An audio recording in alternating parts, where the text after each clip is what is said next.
Alright guys, today I'm going to show you the importance of smoke test.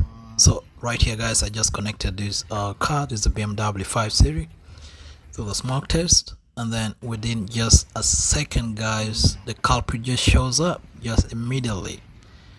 So you might find out like sometimes guys you might take too long identifying a leak, and this right here guys below the inlet duct is where there is a leak going to the engine. And when this happens guys, you find out like your car does not perform, like the performance drops, the car doesn't move at all, it just moves slowly. So it's really important guys, once you see the engine is moving slowly like that, or it doesn't perform to par, or tells you there's a leak, please take it to a mechanic.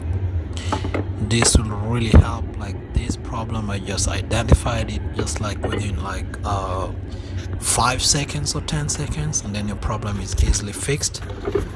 And then guys, when I just pulled out this like this, it just happens like somebody forgot to the guy who worked on the car previously forgot to connect this air inlet. Gosh, you connect together like that.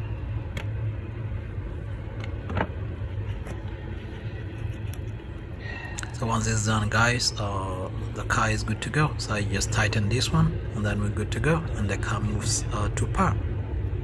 Alright guys, I hope this helps out.